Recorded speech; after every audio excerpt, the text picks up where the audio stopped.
Good evening friends, स्वागत आप सभी का हमारे यूट्यूब चैनल उत्कर्ष नर्सिंग लाइव क्लासेज में। अपने चैनल का नाम उत्कर्ष नर्सिंग लाइव क्लासेज है, मैं आपको क्लियरली बता देता हूं। एंड इस चैनल पे किसी भी कॉपीराइट को अलाउ नहीं है। एंड मेरे चैनल पे जो भी लेक्चर हैं वो किसी भी चैनल से कॉपीराइट नहीं है, ठीक है। आप सभी को पता है अपना चैनल काफ़ी टाइम से चलता आ रहा है एंड यहाँ पे अपने चैनल पे बहुत सारी क्लासेज अवेलेबल हैं। आज का जो अपना क्लास रहने वाला है वो एक इम्पोर्टेंट क्लास है। कार्डियोवास्कुलर सिस्टम के अंदर हम एक क्वेश्चन सेशन लेने जा रहे हैं आप सभी के लिए। तो आप सभी को इस क्लास को अच्छे से देखना है। इसके अंदर हर एक चीज़ का रैशनल, आप सभी को पता है मैं जो रैशनल देता हूँ वो काफ़ी इफेक्टिव होता है। मैं पूरा रैशनल देता हूँ हर एक क्वेश्चन का, हर एक उसके ऑप्शन का। सो जिन स्टूडेंट को इस क्लास अगर कोई डाउट्स रह भी जाता है तो इस क्लास के डिस्क्रिप्शन में लिंक डाल रखा है मैंने, उससे आप जाके वहाँ पे थ्योरी क्लासेस देख सकते हैं। आपको सारी चीज़ें इजीली समझ आएंगी एंड ये बहुत ही इंपॉर्टेंट लेक्चर रहने वाला है आज के लिए। प्लीज़ जो भी स्टूडेंट क्लास में भी लाइव हैं वो क्लास को शेयर ज़रूर कर दीजिएगा एंड स्टूडेंट ज़्यादा से ज़्यादा जुड़ने चाहिए अपने साथ में। बहुत ही इंपॉर्टेंट क्लास है, ठीक है। एंड अभी के लिए हम इस क्लास के अंदर कुछ इंपॉर्टेंट क्वेश्चन डिस्कस करने जा रहे हैं। सो जिस भी स्टूडेंट को अपने व्हाट्सएप नंबर से व्हाट्सएप ग्रुप में ऐड होना हो, वो दिए गए स्क्रीन पे जो आपको नंबर दिए गए हैं गाइस, वहाँ पे आप इस नंबर पे आप मैसेज कर सकते हैं, आपको ऐड कर दिया जाएगा। दोनों के ग्रुप अलग अलग हैं, गर्ल्स का ग्रुप डिफरेंट है, बॉयज़ का ग्रुप डिफरेंट है, ठीक है। सो आज की क्लास में हम क्वेश्चन डिस्कस करने जा रहे हैं। टारगेट हमारे एग्जाम्स रहने वाला है, आने वाला नोरसेट है। तो गाइज़ क्लास को शेयर कर दीजिए। हम अपना सबसे पहला क्वेश्चन लेके आ रहे हैं आपके सामने, ध्यान से देखना, हर एक क्वेश्चन को समझना, ठीक है गाइज़। इसके अंदर आपको हर एक लाइन समझा दूंगा मैं, बिल्कुल भी डाउट्स नहीं रहेगा, चाहे आप बिगिनर हो या आप किसी भी कॉम्पिटिटिव एग्जाम की प्रिपरेशन कर रहे हो। ओके, सो नाउ हम शुरू करते हैं। अभी क्वेश्चन पूछा जा रहा है गाइस, ध्यान से सुनना। आप सबसे पहले क्वेश्चन को अच्छे से पढ़ो, उसमें पूछा क्या गया है, चारों ऑप्शन को पढ़ो अच्छे से, जल्दीबाजी नहीं करनी एग्जाम में, ठीक है। अपने पास टाइम है, अच्छे से समझते हैं। फर्स्ट क्वेश्चन है, what is the correct path through the circulatory system. बात सुनिए, यहाँ पे इसने बोला है सर्कुलेटरी सिस्टम के अंदर जो एक करेक्ट वे होता है किसका, सर्कुलेटरी सिस्टम की बात हुई है। तो describe the passage of blood originating in the left leg। मतलब कि ये पूछना चाह रहा है जो लेफ्ट लेग से जो आपका वीनस ड्रेनेज हो रहा था, जो लेफ्ट लेग से आपका जो वीनस ड्रेन हो रहा है वो किधर से किधर जाएगा, सर्कुलेटरी सिस्टम के थ्रू, ठीक है। तो देखो आप सभी के आंसर होने चाहिए कमेंट्स के अंदर। वीनस ड्रेनेज की बात हो रही है, मतलब किधर से किधर ब्लड जाएगा, ये आप सभी के आंसर होने चाहिए कमेंट के अंदर। सबसे ज़्यादा आंसर होने चाहिए, हर कोई कमेंट करेगा, चाहे आता हो या नहीं आता हो, आपके कमेंट्स होने चाहिए। क्लास को लाइक एंड शेयर कर दीजिएगा प्लीज़। काफ़ी मेहनत की है मैंने, क्वेश्चन डाले हैं यहाँ पे एंड क्वेश्चन को प्रिपेयर किया आप सभी के लिए, मैंने क्लास रेडी की है, ठीक है। सभी के आंसर होने चाहिए, आई रिक्वेस्ट यू। तो देखो मैं आपको समझा देता हूँ, इस क्लास को मैं समझा देता हूँ आपको। आप सभी ने पढ़ लिया होगा, ठीक है। हम इसके अंदर थोड़ा सा ब्लैंक पेज लेने की कोशिश करते हैं गाइस। ओके, मैं आपको यहाँ पे समझाने की कोशिश करता हूँ, सुनिए, ध्यान से सुनना सभी। ये आपकी बॉडी के अंदर जो सर्कुलेटरी सिस्टम होता है गाइस, ये डबल सर्कुलेटरी सिस्टम होता है, ठीक है। डबल सर्कुलेशन होता है, पहला होता है सिस्टमिक सर्कुलेशन, दूसरा होता है पल्मोनरी सर्कुलेशन। दोनों आपके हार्ट से शुरू होते हैं एंड हार्ट में जाके ख़त्म होते हैं। मैंने क्लासेस समझा दी हैं पहले ये सभी, ठीक है। होता क्या है, ध्यान से सुनना, होता क्या है, यहाँ पे जो आपका ये आपका हार्ट है, ठीक है, ये राइट एट्रियम है, ये आपका लेफ्ट एट्रियम, ये आपका राइट वेंट्रिकल, ये आपका लेफ्ट वेंट्रिकल, ठीक है। तो यहाँ पे क्या होता है, यहाँ पे आपके वेना केवा आती है, सुपीरियर इन्फीरियर, यहाँ से आपका पल्मोनरी ट्रंक निकल जाता है, पल्मोनरी आर्टरी, देन यहाँ से आपकी 4 पल्मोनरी वेन आती हैं, देन यहाँ से आपका अओर्टा निकल जाता है, ठीक है। सुनिएगा क्या होता है ध्यान से, आपके अओर्टा से जो ब्लड गया वो आपके किस में गया, आर्टरी में, आर्टरी से किस में गया, आर्ट्रियोल्स में, आर्ट्रियोल से किस में चला गया गाइस, ध्यान से सुनना, आर्ट्रियोल से किस में चला गया, कैपिलरीज में, कैपिलरीज से किस में चला गया ब्लड, आपका कैपिलरी में एक्सचेंज हुआ, देन यहाँ पे आपकी बॉडी में डिस्ट्रीब्यूट हुआ, उसके बाद में आपकी क्या आ जाती है, वेन्यूल्स। वेन्यूल्स के बाद से आपका ब्लड किस में चला गया, वेन के अंदर। क्वेश्चन में पूछा था कि जो आपका लेफ्ट लेग से जो वीनस ड्रेनेज होगा वो किधर जाएगा, मतलब कि वेन आ चुकी है आपकी। अब ये वेन है जो आपकी लेफ्ट लेग की जो वेन है वो किस में लेके जाएंगे ब्लड को, इन्फीरियर वेना केवा। नीचे का ब्लड इन्फीरियर वेना केवा से जाता है, ऊपर का ब्लड सुपीरियर वेना केवा से आता है। इन्फीरियर वेना केवा से जो आपका ब्लड गया गाइस किस में चला गया, राइट एट्रियम में, अभी जो मैंने आपको डायग्राम में बताया था। तो आइए हम क्वेश्चन को सोल्व कर लेते हैं। सुनिएगा, आपका ब्लड फर्स्ट मैंने क्या बोला, वीनस मतलब कि वेन के थ्रू अब किस में जाना चाहिए, वेना केवा। तो वेना केवा है, लेकिन लेफ्ट एट्रियम आ गया तो ये तो पहले गलत हो गया। अब देखो वेना केवा है, राइट एट्रियम भी है, सही है, लेकिन राइट एट्रियम के बाद क्या आता है, राइट वेंट्रिकल ही तो आता है गाइस। हाँ, राइट एट्रियम के बाद में आपका राइट वेंट्रिकल आता है, तो ये तो गलत हो गया, ये भी गलत, ठीक है। वेना केवा गया, लेफ्ट एट्रियम, ये भी गलत। वेना केवा में गया, हाँ राइट एट्रियम में गया, देन राइट वेंट्रिकल से आपका होते हुए पल्मोनरी आर्टरी के थ्रू लंग्स में चला गया, ये भी सही है। लंग्स से होते हुए 4 पल्मोनरी वेन निकलती हैं, लेफ्ट एट्रियम में चला गया, राइट है। लेफ्ट एट्रियम से आपके मिट्रल वॉल के होते हुए थ्रू लेफ्ट वेंट्रिकल में चला गया, ये भी राइट है। देन एरोटा से, तो मतलब कि हमारी जो ये स्टेटमेंट है, सभी ध्यान से सुनना, ये जो हमारी स्टेटमेंट है बिल्कुल करेक्ट है। तो सभी का राइट ऑप्शन है ऑप्शन डी। आई होप सभी ने सही किया होगा, सभी के राइट आंसर होंगे। तो इसका रैशनल देने का मतलब यही था कि आपको सर्कुलेशन सिस्टम समझ में आना चाहिए। जिसको थ्योरी क्लास देखनी हो जाके देख सकता है। प्लीज़ क्लास को लाइक और शेयर कर दीजिए, बहुत ही इंपॉर्टेंट क्लास है आपके एग्जाम्स के लिए, ठीक है। नेक्स्ट पार्ट और भी अच्छी क्लास लेके आएंगे अगर आपका यहाँ पे रेस्पॉन्स अच्छा रहता है तो, ठीक है। अब हम जो क्वेश्चन पढ़ने जा रहे हैं, which heart valve are not actively close by the contraction of muscular system. तो मेरी बात सुनिए ध्यान से गाइस, जो आपका हार्ट होता है इसके अंदर जो आपके वेंट्रिकल होते हैं, जो आपके वेंट्रिकल्स होते हैं, कॉन्ट्रैक्शन उन्हीं में होता ओनली, ठीक है। सॉरी, तो वेंट्रिकल में कॉन्ट्रैक्शन होगा तो क्या पूछा है, आपका ब्लड बाहर निकलेगा।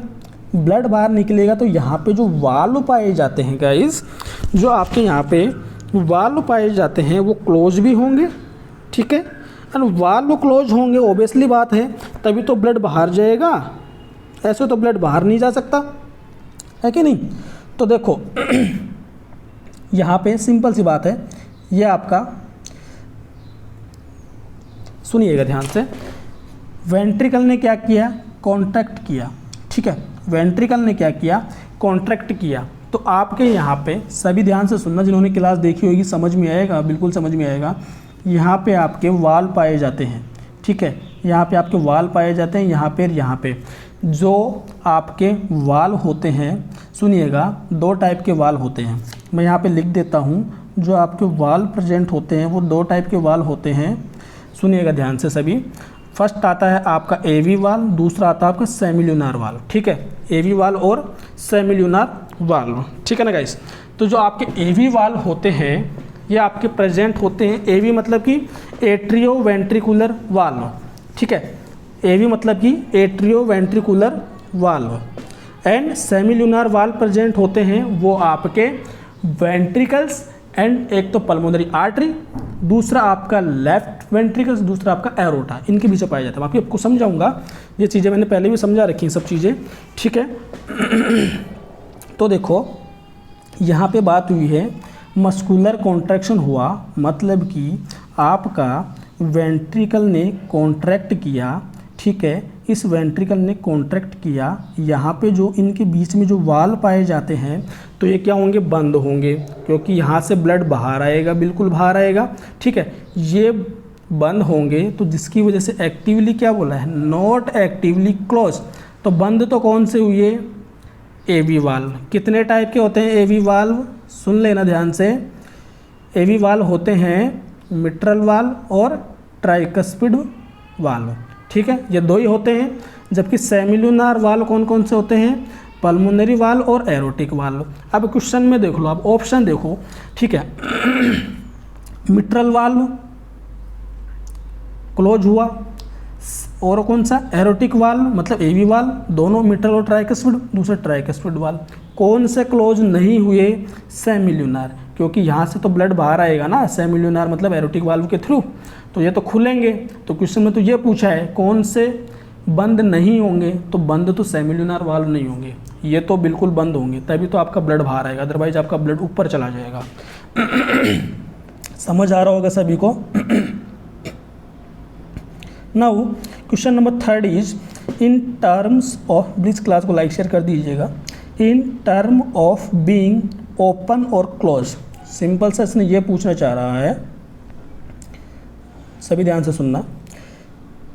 इसने एक टर्म कंडीशन दी है कि ओपन और close, what is the state of mitral valve और tricuspid valve, what is the state of mitral valve और ट्राइकस्पिड वाल्व, कौन सा, left and right atrioventricular valve. Please मैं आपको एक बार यहाँ पर अच्छे से समझा देता हूँ।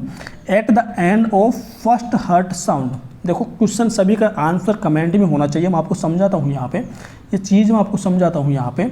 सुनिएगा, वाल्व के बारे में एक बार मैं फिर से डिस्क्राइब कर रहा हूँ। जो वाल्व होते हैं आपके दो टाइप के होते हैं, जो एट्रियम और वेंट्रिकल के बीच में पाए जाते हैं, एक तो वो, देन उसके बाद में आपके सेमिल्यूनार वाल्व भी पाए जाते हैं, जो कि आपके एवी वाल्व होते हैं, दो टाइप के होते हैं गाइस, ध्यान से सुनना। एवी वाल्व होते हैं आपके, वो दो टाइप के होते हैं। फर्स्ट आता है आपका ट्राइकस्पिड वाल्व, दूसरा आता है आपका बाइकस्पिड वाल्व। सेमिल्यूनार वाल्व होते हैं आपके एरोटिक वाल्व, दूसरा आता है आपका pulmonary valve. Aortic valve present होते हैं वो आपका, एरोटा से ध्यान रखना, लेफ्ट एट्रियम और एरोटा के बीच में जो वाल्व पाया जाता है एरोटिक, और पल्मोनरी आर्टरी और राइट एट्रियम वेंट्रिकल के बीच में जो पाया जाता है वो आपका पल्मोनरी वाल्व। ठीक है, यहाँ तक क्लियर है सभी को। तो सुनिएगा अब क्या बोलना चाह रहा है, इन द टर्म, इसको छोड़ो आप, तो ये पूछना चाह रहा है the state of mitral valve और tricuspid valve. Tricuspid mitral valve, और इसको आप मिट्रल वाल्व भी बोलते हैं, ये ध्यान रखना आप, ठीक है। तो ये जो एवी वाल्व के ही तो वाल्व है ना, ठीक है, तो दोनों किसके बीच में पाए जाते हैं, एट्रियम वेंट्रिकल के बीच में, ठीक है। तो पूछना चाह रहा है at the end of first heart sound, जो फर्स्ट हार्ट साउंड कब सुनाई देती है, तो मैं आपको बता देता हूँ। जो एवी वाल्व होते हैं इनके क्लोज होने की वजह से, due to closure of AV valve की वजह से आपकी फर्स्ट हार्ट साउंड सुनाई देती है, and due to closure of semilunar valve की वजह से आपकी सेकेंड हार्ट साउंड सुनाई देती है, ठीक है। तो ध्यान से सुनना है भी, यहाँ पे आपके एवी वाल्व हुए क्लोज, तो जिसकी वजह से कौन सी हार्ट सुनाई दी, फर्स्ट हार्ट साउंड। ऑप्शन में पढ़ो, मिट्रल वाल्व क्लोज होंगे, ट्राइकस्पिड ओपन होंगे, बिल्कुल नहीं हो सकता ना, दोनों वाल्व क्लोज होंगे तभी तो फर्स्ट हार्ट साउंड सुनाई देगी। मिट्रल ओपन और ट्राइकस्पिड क्लोज, ये भी नहीं हो सकता, ये भी गलत है, ये भी गलत है। बोथ वाल्व ओपन होंगे, बिल्कुल नहीं हो सकता, ओपन की वजह से हार्ट साउंड सुनाई नहीं देगी। Both valve are closed, right answer, ठीक है। क्या पूछा इसने, ओपन होंगे या क्लोज होंगे, क्वेश्चन यही तो पूछना चाह रहा था कि ओपन रहेंगे क्लोज होंगे, कौन से वाल्व, मिट्रल और ट्राइकस्पिड वाल्व। तो ये आपका राइट आंसर है, ऑप्शन डी, ठीक है। इतना अच्छे से एक्सप्लेन कोई नहीं करता है जितना मैंने किया है, और आपका इसकी थ्योरी क्लास मैंने ले रखी है, तो जिसको समझ नहीं आ रहा हो थ्योरी क्लासेस देख सकता है। At the instant following the second heart sound which heart valve are open, ठीक है गाइस। सुनिएगा ध्यान से, क्या पूछना चाह रहा है क्वेश्चन में, ये पूछना चाह रहा है गाइस कि जो सेकेंड हार्ट साउंड होती है तो कौन से हार्ट वाल्व ओपन रहेंगे, ठीक है, ये पूछना चाह रहा है। तो मेरी बात सुनो, सेकेंड हार्ट साउंड किसकी वजह से आती है, due to closure of semilunar valve, अभी बताया था मैंने, सेमिल्यूनार वाल्व, ठीक है। सेमिल्यूनार वाल्व क्लोज होने की वजह से आपकी साउंड होती है सेकंड, जिसका आप बोलते हैं डब साउंड। कौन सी साउंड आती है गाइस, नोट कर लेना, डब साउंड, ठीक है। क्वेश्चन आया हुआ है, एम्स में पूछा हुआ क्वेश्चन है, सेकंड हार्ट साउंड किस वजह से सुनाई देती है, कंबाइंड एम्स में, ठीक है। तो देखो यहाँ पे अब एक बात बताओ यार, ऑप्शन निकालते हैं, गलत निकाल देते हैं। बोथ एवी वाल्व और सेमिल्यूनार वाल्व ओपन रहेंगे तो क्या हार्ट साउंड सुनाई देती है, ये तो बिल्कुल गलत है। Semilunar valve only, semilunar valve open होने से तो हार्ट साउंड सुनाई नहीं देती है, क्लोज होने सुनाई देती है। एट्रियोवेंट्रिकुलर वाल्व ओनली, तो क्या बोलते हैं, which heart valve are open, ये पूछना चाह रहा है। ठीक है, तो इसमें आपके जो चारों वाल्व क्लोज होंगे, पहले बात तो मैं बता देता हूँ आपको। ठीक है, क्योंकि अगर आपके एवी वाल्व खुले रह गए ना तो ब्लड उधर से नीचे आता रहेगा, और आपके सेमिलुनर वाल्व ओपन रह गए ना तो साउंड सुनाई नहीं देगी। तो इसमें आपके यहाँ पे जो ऑप्शन के अकॉर्डिंग राइट आंसर होगा ऑल वाल्व आर क्लोज्ड, तभी हार्ट साउंड बनेगी। ठीक है, now question number 5 is what feature of large systemic artery, मतलब कि resistance vessels make them relatively more responsive to change in intracellular calcium concentration. ठीक है, तो यहाँ पे आपकी जो ब्लड वेसल्स होती हैं, जो आपकी ब्लड वेसल्स होती हैं, ठीक है गाइस, जो आपकी ब्लड वेसल्स होती हैं उसकी 3 लेयर पाई जाती हैं, ट्यूनिका इंटीमा, ट्यूनिका मीडिया, सबके राइट आंसर होने चाहिए कमेंट बॉक्स में, ट्यूनिका एडवेंटिशिया। ठीक है, tunica intima inner most layer होती है, आप लिख लेना, tunica intima inner most layer होती है, ट्यूनिका मीडिया मिडिल लेयर होती है, ट्यूनिका एडवेंटिशिया आपकी आउटर मोस्ट लेयर होती है। ट्यूनिका इंटीमा लिख लेना, ट्यूनिका इंटीमा आपकी एंडोथीलियम की बनी होती है, जो ट्यूनिका मीडिया होती है वो आपकी स्मूथ मसल्स कोलेजन फाइबर्स की बनी होती है, एंड जो ट्यूनिका एडवेंटिशिया होती है वो आपकी कनेक्टिव टिश्यू की बनी होती है। ये इंपॉर्टेंट है, एग्जाम में क्वेश्चन आता है कि ट्यूनिका इंटीमा किसकी बनी होती है, जो मैंने बोला आप लिख लेना, वीडियो को बैक करके लिख लेना। ठीक है, क्वेश्चन में सुनिए, जो आपकी स्मूथ मसल्स होती है, मैंने क्लास ले रखी है टिश्यू की, ठीक है, मस्कुलर टिश्यू की, जो आपकी स्मूथ मसल्स होते हैं, 3 टाइप की मसल्स होती हैं, smooth muscles, skeletal muscles and cardiac muscles. Smooth muscles के अंदर आपकी स्क्वीजिंग की कैपेसिटी होती है, कॉन्ट्रैक्शन रिलैक्सेशन की। तो जो आपकी blood vessels vaso dilation vaso कॉन्ट्रिक्शन होता है आपके ब्लड वेसल्स में, सुनिएगा किसकी बात कर रहा हूँ। ठीक है गाइस, अच्छे से सुनना मैं किसकी बात कर रहा हूँ। जो आपकी ट्यूनिका मीडिया होती है उसके अंदर स्मूथ मसल्स पाई जाती हैं, जिसके अंदर vaso constriction and vaso dilation की कैपेसिटी होती है। ठीक है, ये वेसल्स के अंदर अगर रेजिस्टेंस हो जाता है, ये वेसल्स अगर थिक हो जाती है आपकी, ठीक है, तो आपकी रेजिस्टेंस कोज करती है, जो कि ओल्ड एज में देखा जाता है। तो इसके अंदर ना तो वैसो डायलेशन होगा ना वैसो कॉन्स्ट्रिक्शन होगा। जैसे एक पाइप होता है ना, फिक्स होता है प्लास्टिक वाला, उसकी वजह से बिल्कुल रिजिड हो जाएगी, रजिस्ट करेगी। ठीक है, तो यहाँ पे कोई भी आयन का एक्सचेंज नहीं होगा, जो सोडियम कैल्शियम एंड पोटेशियम के एक्सचेंज होते हैं वो नहीं होंगे यहाँ पे। तो अगर आपकी वेसल्स में थिकनेस आ जाती है ना तो उसको आप रेजिस्टेंस वेसल्स बोलते हैं। ठीक है, जो अभी मैं इसके बारे में कुछ बातें बताऊंगा आपको। तो सुनिएगा, एब्सेंट ट्यूनिका इंटीमा का तो कोई मतलब ही नहीं है, उसमें तो ये कैपेसिटी नहीं होती। ट्यूनिका इंटीमा तो गलत है पूरा। ठीक है, एब्सेंट ट्यूनिका मीडिया कोई मतलब ही नहीं है, एब्सेंट होगी तो क्या रेजिस्टेंस क्या डायलेशन। जो आपकी ट्यूनिका मीडिया जो थिक हो जाती है ना गाइस, तब ये कंडीशन अराइज होती है। ठीक है, तो पूछा है ऐसी कौन सी लार्ज सिस्टमिक आर्टरी है जिसके अंदर अगर कुछ चेंजेस होते हैं जो आप देखने को मिलते हैं, तो यही एक आपकी लेयर होती है आर्टरीज के अंदर, जो आपकी ब्लड वेसल्स होती हैं जिसके अंदर आपको चेंजेस देखने को मिलते हैं। ठीक है ना, अब आपको मैं यहाँ पे कुछ बातें बता रहा हूँ इम्पोर्टेंट। जो आपकी आर्ट्रियोल होती है ना गाइस, लिख लेना सभी, जो आपकी आर्ट्रियोल होती है ना इन्हें आप रेजिस्टेंस वेसल्स बोलते हैं। जो आपकी कैपिलरी होती है ना इन्हें आप एक्सचेंज वेसल्स बोलते हैं, एक्सचेंज वेसल्स बोलते हैं। इंपॉर्टेंट क्वेश्चन है, एग्जाम में पूछे हुए क्वेश्चन है, लिख लीजिएगा, नोट कर लीजिएगा। कैपिलरीज एक्सचेंज वेसल्स बोलते हैं जहाँ पे वेस्ट का O2 CO2 जितने भी आपके ऑक्सीजन न्यूट्रिशन का एक्सचेंज होता है। ठीक है, सिंगल लेयर पाई जाती है इसलिए। Question number 6, rank of the following blood vessels in order of their average pressure from highest to, कहाँ से हाईएस्ट टू लोवेस्ट। अब क्या क्या पूछा है जिसके अंदर आपको दे रखा already, artery, when, arteriole, venule, aorta, capillaries. अब ये भी समझाया था यार, स्टार्टिंग में समझा दिए मैंने। सभी के आंसर होने चाहिए, इस क्वेश्चन का आंसर सभी मुझे देंगे। क्वेश्चन नंबर 6 का आंसर आप सब मुझे दोगे। ठीक है, सभी का आंसर कमेंट में होना चाहिए, चैट बॉक्स में होना चाहिए। ये क्वेश्चन अब मैं समझा चुका हूँ, आप बताओगे मुझे। ठीक है गाइस, देख लो, पढ़ लो अच्छे से। क्वेश्चन नंबर 6, सभी प्लीज़ क्लास को लाइक शेयर कर दें यार, स्टूडेंट ज़्यादा जुड़ने चाहिए तभी मज़ा आएगा क्लास में। ओके, क्वेश्चन नंबर 6 का आंसर सभी देंगे मुझे, मैं समझा चुका हूँ पहले। Question number 7 guys, question number 7 चलो बोलो सभी। Question number 7 please, what layer of heart would be most immediately, सुनिएगा ध्यान से, हार्ट की लेयर की बात हुई है, would be most immediately susceptible to infection caused by bacterial circulating in the blood.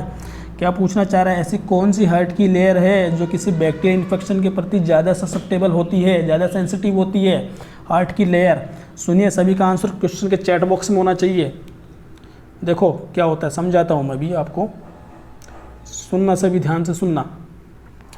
जो हार्ट की जो लेयर होती है गाइज, हार्ट की जो लेयर होती है ना, हार्ट की लेयर होती है, 3 लेयर होती हैं आपकी हार्ट की, एंडोकार्डियम, मायोकार्डियम, पेरिकार्डियम। ठीक है, जो एंडोकार्डियम होती है इनर लेयर होती है, मायोकार्डियम मिडिल लेयर होती है, पेरिकार्डियम आउटर लेयर होती है।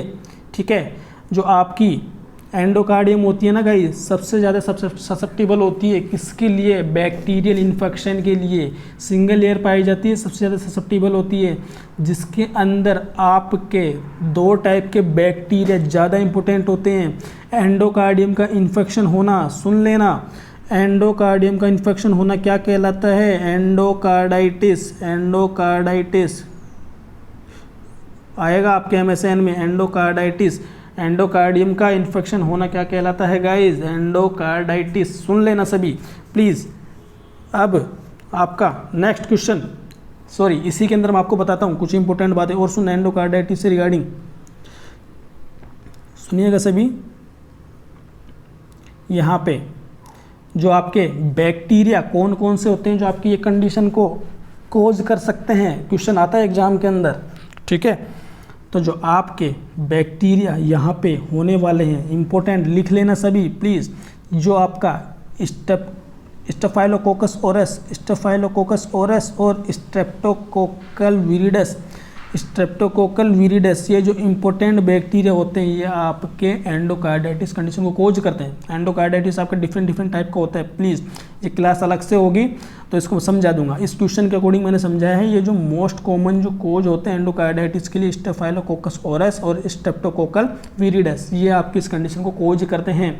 इसके अंदर इंपॉर्टेंट जो साइन देखने को मिलते हैं वो आपका होता है जानवी लीजन, रोथसाइन और ओसिलार नोड। ठीक है, जानवी लीजन, रोथसाइन और ओसिलार नोड, ये आपके इंपॉर्टेंट देखने को मिलते हैं जो कि एम्बोलिज्म की वजह से बनते हैं आपके। ठीक है, नाउ क्वेश्चन नंबर 8 सिंपल सा क्वेश्चन है, what vessels carry deoxygenated blood away from the heart. सभी का आंसर होना चाहिए, बहुत जूसी क्वेश्चन है। सुनिएगा क्या होता है, ये हार्ट हो गया आपका। ठीक है, यहाँ से राइट वेंट्रिकल, लेफ्ट वेंट्रिकल, यहाँ से आपकी क्या निकली, ये आपकी बॉडी से वेस्ट ब्लड आया, यहाँ से आपकी क्या निकली, पल्मोनरी आर्टरी। ठीक है, पल्मोनरी आर्टरी, यहाँ से आपका क्या निकला, एओर्टा। ठीक है, इधर आपको कौन सा ब्लड आता है, ऑक्सीजनेटेड। इधर आपको कौन सा आता है, CO2 वाला। ठीक है, तो बताओ blood away from the heart, दूर, हार्ट से दूर कौन लेके जा रही है, ये पूछा इसने, ना कि हार्ट के पास कौन ला रही है। तो हार्ट से दूर लेके जा रही है आपकी पल्मोनरी आर्टरी, पल्मोनरी आर्टरी, जबकि कोरोनरी आर्टरी होती है आपकी हार्ट को ब्लड सप्लाई करती है। ये ऑप्शन गलत, ना इधर coronary artery, not both coronary artery और पल्मोनरी आर्टरी, तो गलत है ही है। Now question number 9 is, how can the circulatory system promote heat and retention conversion such as a cold day. सुनिएगा इसके बारे में थोड़ी सी इंपॉर्टेंट बातें, सुनिएगा ध्यान से सुन लेना। मैं आपको पहले कुछ इंपॉर्टेंट बातें बता रहा हूँ, आप सभी का आंसर होना चाहिए यहाँ पे, सभी का आंसर होनी चाहिए यहाँ पे प्लीज़।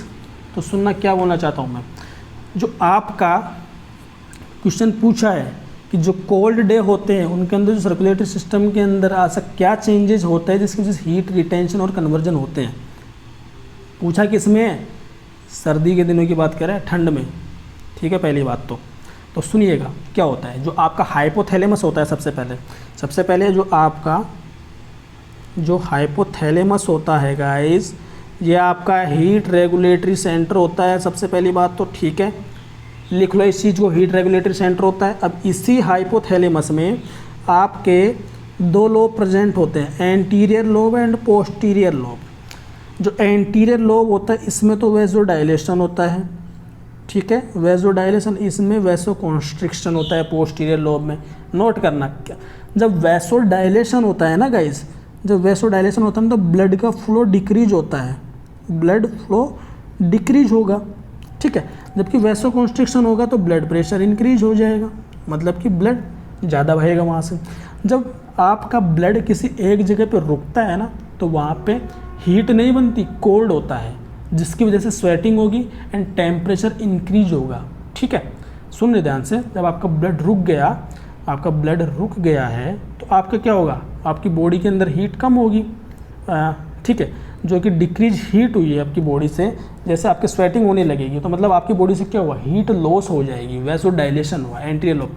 जबकि पोस्टीरियर लोब में क्या हुआ, वैसो कॉन्स्ट्रिक्शन हुआ है यहाँ पे, तो क्या होगा, वैसो कॉन्स्ट्रिक्शन मतलब कि ब्लड ज़्यादा बहेगा वहाँ से, तो आपकी आर्टरीज क्या होंगी, हीट प्रोड्यूस करेंगे, किसके थ्रू, आपकी बॉडी में शिवरिंग होगी।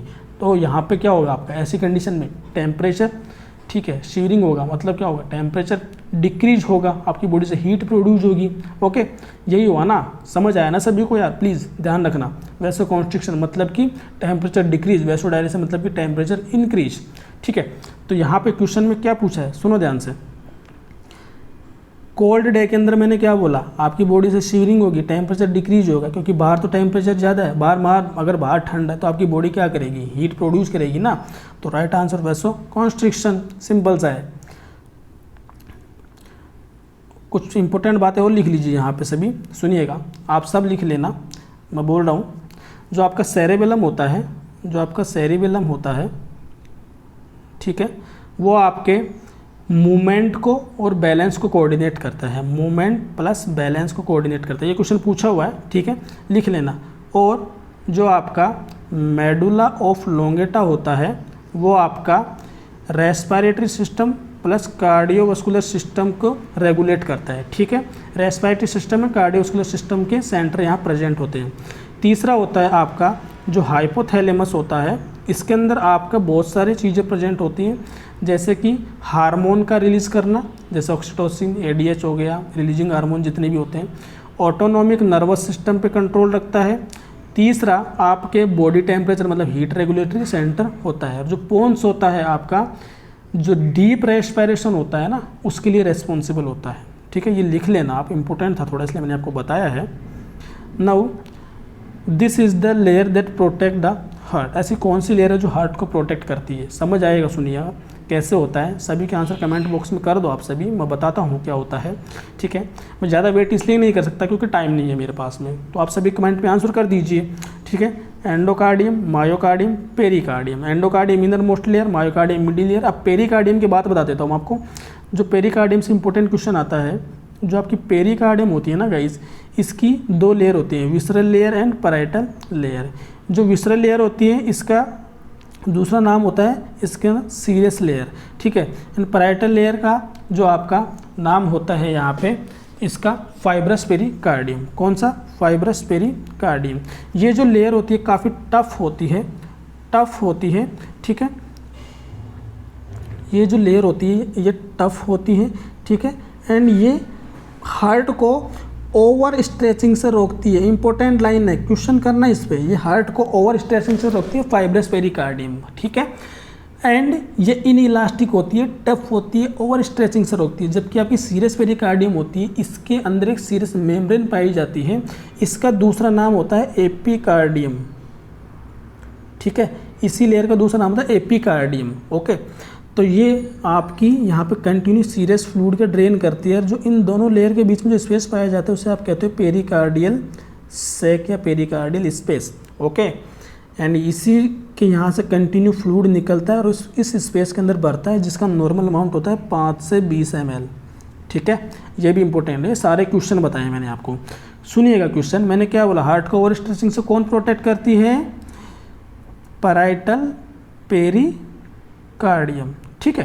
पैराइटल पेरिकार्डियम जिसका दूसरा नाम होता है फाइब्रस पेरिकार्डियम। लेकिन आपके पास ऑप्शन में पैराइटल पेरिकार्डियम नहीं है, ये पैराइटल लेयर है। Myocardium tissue no, endocardium no. अगर आपके पास ऑप्शन में फाइब्रस पेरिकार्डियम हो तो फर्स्ट प्रायोरिटी इसको देना, सेकंड प्रायोरिटी इसको देना एंड थर्ड प्रायोरिटी इसको देना, ठीक है। ये आपका राइट आंसर है यहाँ पे, ठीक है। Not parietal layer. Parietal layer तो आपके लंग्स के अंदर ही पाई जाती है, विसरल लेयर पैराइटल लेयर है कि नहीं, इसलिए ये आपका राइट आंसर यहाँ पे ऑप्शन ए होगा। What type of tissue comprise the wall of the heart. जो आपके वॉल होते हैं इनके अंदर, ये मैंने टिश्यू क्लास ऑलरेडी ले रखी है, मैं डायरेक्ट बता रहा हूँ। डेंस रेगुलर टिश्यू होते हैं वो आपके पाए जाते हैं वॉल के अंदर, ठीक है। ऑलरेडी क्लास ले रखी है, जाके देखना सभी।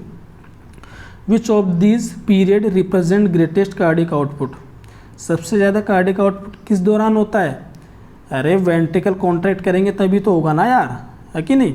तो सुनिएगा यहाँ पे, which of these period represent greatest cardiac output, atrial diastole no, ventricular diastole no, atrial systole no, ventricular systole. Ventricular contraction के टाइम ही आपका जो ब्लड का पंप आउट होता है ईच बीट में 70 ml, जिसको आप स्ट्रोक वॉल्यूम कहते हैं, और जो आपका 1 मिनट के अंदर जो निकलता है वो आपका निकलता है 5500 ml। ठीक है गाइस, बता रखा है मैंने सारा सब कुछ। Stimulation of nerve reduce heart rate, stimulation of this nerve, ऐसी कौन सी नर्व है जिसको आप स्टिमुलेट करते हो तो हार्ट रेट डिक्रीज हो जाएगी।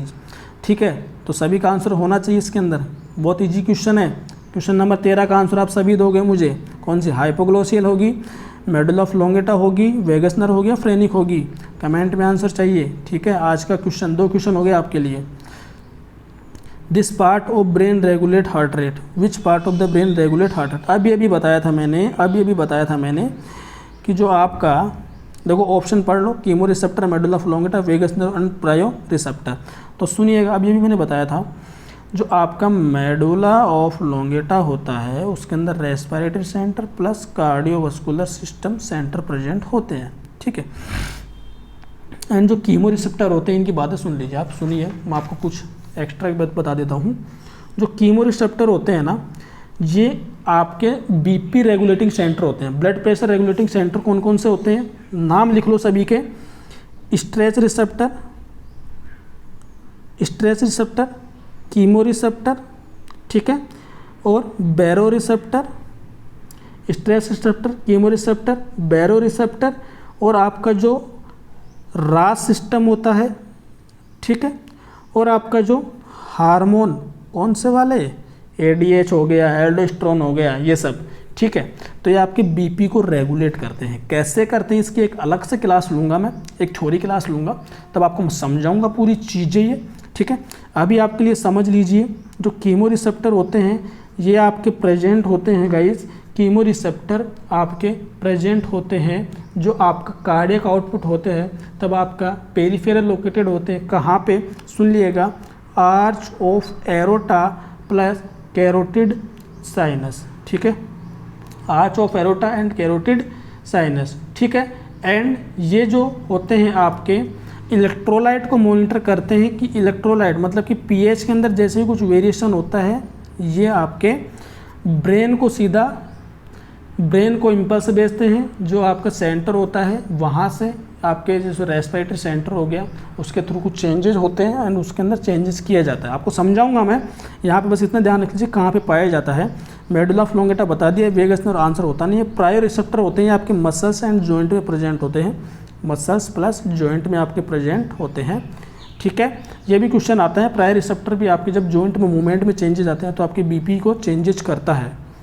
Question number 15, which of the following consist of in elastic dense irregular connective tissue. सुनो इसका मैं बताता हूँ। फर्स्ट ऑप्शन है parietal layer of pericardium, serious pericardium, fibrous pericardium या एपिकार्डियम। ये पूछना चाह रहा है डेंस इरेगुलर। मैंने बोला था कि आपकी हार्ट में एक ऐसी लेयर होती है जो इन इलास्टिक होती है। ठीक है, तो मैंने कौन सी बताई थी, सुनो, पैराइटल जो पेरिकार्डियम थी वो आपकी फाइब्रस पेरिकार्डियम है, और जो क्या इन इलास्टिक और टफ होती है, ओवर स्ट्रेचिंग से रोकती है। तो यहाँ पे आंसर क्या होगा, ये तो होगा नहीं, ये भी नहीं होगा। ठीक है, क्योंकि आपके पास में फर्स्ट ऑप्शन पे क्या दे रखा है, फाइब्रस पेरिकार्डियम। मैंने पहले ही बोला था फर्स्ट प्रायोरिटी में फाइब्रस पेरिकार्डियम करना। एपिकार्डियम होता है आपका पैराइटल पेरिकार्डियम का नाम होता है। ठीक है, अब क्वेश्चन नंबर 16 इंपॉर्टेंट है, ध्यान से सुनना। Which vessels distribute oxygenated blood to the myocardium. जो आपकी फर्स्ट ऑप्शन है coronary artery, coronary vein, right ventricle, left auricle, myocardial. तो बताओ मुझे राइट आंसर क्या होगा। सबसे इजी क्वेश्चन है यार, जो आपके हार्ट से जो एरोटा निकलता है, इसको आप कहते हो ascending aorta, arch of aorta, इसे आप कहते हो डिसेंडिंग एरोटा। जो आर्च ऑफ एरोटा होता है, इसके यहाँ पे कुछ डायलेशन प्रेजेंट होते हैं, जहाँ से जिनको आप कोरोनरी साइनस बोलते हो। इन कोरोनरी साइनस से आपकी 2 आर्टरी निकलती हैं, right coronary artery and left coronary artery, जो आपकी हार्ट को ब्लड सप्लाई करती है। पूरा समझा रखा है कोरोनरी सर्कुलेशन मैंने। तो यहाँ पे जो राइट आंसर होगा कोरोनरी आर्टरी, ठीक है। एंड जो कोरोनरी वेन होती हैं ये आपके वीनस ब्लड को लेके आती हैं, ठीक है। अब आता है each atrium contract where does blood move. जब आपके एट्रियम, सुनो ध्यान से भाई, बहुत इंपॉर्टेंट क्वेश्चन है, ये आपके एट्रियम जब कॉन्ट्रैक्ट करते हैं तो ब्लड कहाँ आएगा? अरे वेंट्रिकल में ही तो आएगा यार, वेंट्रिकल में आएगा ना। किसके थ्रू आएगा? ये वाल की पूछ रहे हैं यहाँ पे, किसके थ्रू आएगा? किसके थ्रू आएगा? एरोटिक वाल और एवी वाल। एवी वाल कौन कौन से? ट्राइकस्पिड और मिट्रल। तो यहाँ पे through atrioventricular valve. Each atrium contact where blood move through the atrioventricular valve into the ventricle and ventricle से through the semilunar valve goes into the lungs and body, ठीक है। तो गाइज इस तरीके से आपको सभी क्वेश्चन सॉल्व करने हैं। आई होप आपको समझ में आए होंगे। आज की क्लास में इतना ही देखेंगे, वरना क्लास ज़्यादा लंबी हो जाएगी। तो ये जो टोटल 17 क्वेश्चन है बहुत इंपॉर्टेंट थे। एंड गाइज कोई भी क्वेरीज होती हैं दिए हुए नंबर पे, दिए हुए चैनल पे आप पूछ सकते हैं, व्हाट्सअप ज्वाइन कर सकते हैं, ठीक है। कोई भी क्वेरीज होती हैं प्लीज़ कहीं भटकना नहीं है। मेरी क्लासेज सब फ्री हैं, कोई कॉस्ट नहीं है अभी के लिए, ठीक है। आप ऐसे पढ़ते रहें, ठीक है। आज के लिए इतना ही। Thank you so much. Good night to all.